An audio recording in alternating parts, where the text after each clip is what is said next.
Hello, I'm John Defterios, live in Davos, providing insights from the World Economic Forum. Saudi Arabia has the COP16 presidency of the United Nations Convention to Combat Desertification. It's a major issue unfolding here in Davos. The COP16 presidency launched here the Business for Land Champions Council, an initiative to demonstrate the business case of land restoration. There are some serious numbers behind this effort to unlock $1.8 trillion per year of economic value. To delve deeper into this issue of land management and desertification, let's welcome Dr. Osama Ibrahim Faqeeh.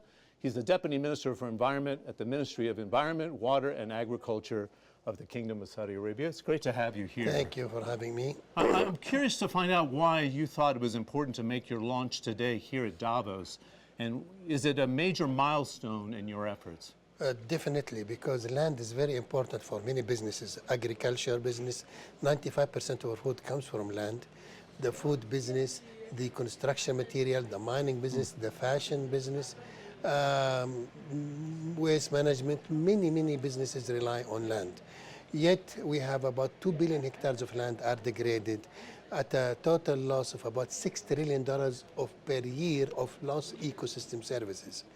So this is really a huge loss by land degradation, and we need to change that. Otherwise, we are degrading 100 million hectares per year, every year. So the amount of degraded lands will double in the next decades or so if we don't change the attitude. And we cannot do it without the business community. As you know, in Earth Summit we have 3 conventions: the Climate Convention, the Biodiversity Convention, and the Desertification Convention, which is about land conservation. Of course, we are here in Davos. We are very pleased that we just launched the Business for Land Council, where we are having major representatives of these businesses like agriculture, the fashion, the food, and others, to really be advocates for land, to advocate sustainable land management, to advocate land restoration, because really it will unlock huge value, as you mentioned. Okay, let's talk about that value. Your projections are $1.8 trillion a year, and people are watching saying, how is that possible? How do you get that number, and what industry supports that? Of course, you get this number if you're able to restore the whole 1.5 billion hectares, which is not happening in one shot. No. But once we reach that moment where we have 1.8 billion hectares restored, then you get that. But as soon as we start, we will start to get the values, because according to many studies, for each dollar invested in land restoration, you get a retain total value of $27 to $30 in returns. And wow. That's both environmental, social, and economic returns, because 3.2 billion people are impacted by land degradation globally. Great. We often think of the COP30, for example, around climate that you mentioned here. Is COP16, in a sense, or land restoration, not getting the attention it needs, and that's why you did the launch here to build much more momentum? We are here because of the significant presence of the business community, but I'm very glad that you brought COP30, because we were also in COP30. I'm very glad the Brazilian presidency, the 2 major initiatives that was launched in COP30 was about land. The RIES initiative with resilient investment for zero agricultural land degradation, which was landed by the Brazilian presidency, and their tropical forest restoration. So I am very glad now we are getting synergies between the 3 conventions, and land is going back to be a center in the discussion of the 3 COPs. Okay, how does this fit into the UN CCD's broader strategy, that what you're doing in COP16 and then the handover to Mongolia for COP17? How does this fit in? Definitely, our strategy is to raise global awareness about the importance of land, the severe impacts of land degradation, the importance of engaging government officials, private sector, non-government actors, civil society. So the Business for Land initiative really fits very well with that agenda, because we are mobilizing the business community to be part of the solution, leading to COP17 in Mongolia later this year. Okay, what's the legacy that you want to leave as the owner of the COP16 presidency, and you don't want it to stop, you want it to carry over to Mongolia? What's the aspiration there?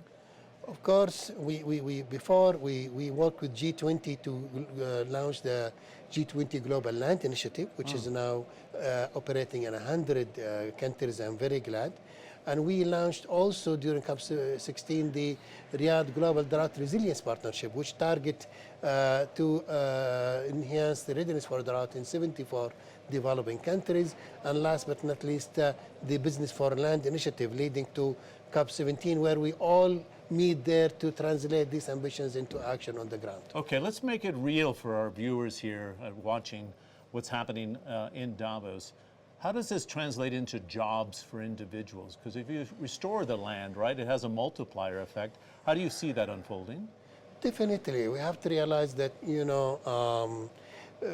there are about 600 million smallholders farmers in the world. So when we degrade land, the jobs are lost.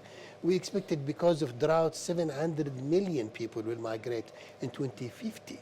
So now when you really address their issues now, not 20 years later, by land restoration, by drought resilience, it's creating jobs rather than creating migrants.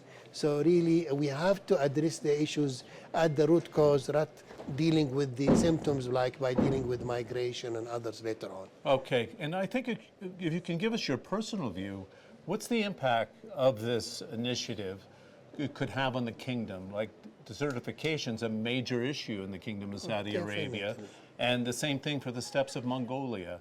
Why is it personal for you and trying to find these solutions? Definitely, Saudi Arabia, we are a hyper-arid country. We are suffering from desertification for a long time. We live in a very water shortage, water scarce region. We have in Saudi Arabia acting nationally by adopting the National Water Strategy. We actually adopted the Saudi Green Initiative to restore 40 million hectares.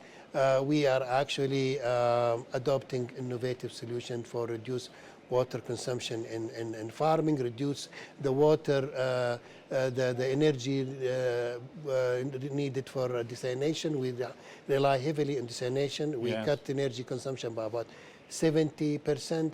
But we are not just stopping on the national level. We are working regionally through the Middle East Green Initiative to restore 200 million hectares in Asia and Africa.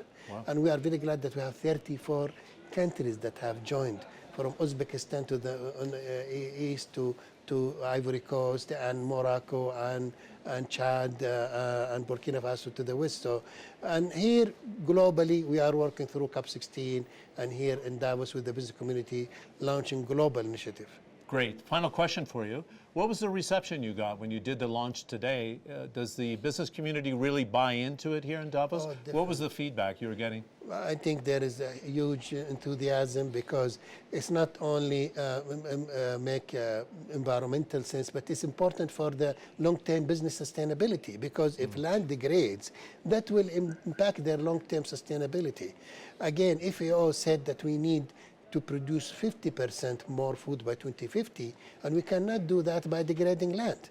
We need to stop the degradation, and we need to start restoring land so that we can secure a better future for our children. Great. Thanks for coming into the APCO Live studio. It's great to have you. Thank you. Thank you for having me. And congratulations on the launch. Thank you very much. Once again, if you can just stay there for one moment. Dr. Osama Ibrahim Faqeeh is the Deputy Minister for Environment at the Ministry of Environment, Water, and Agriculture for Saudi Arabia.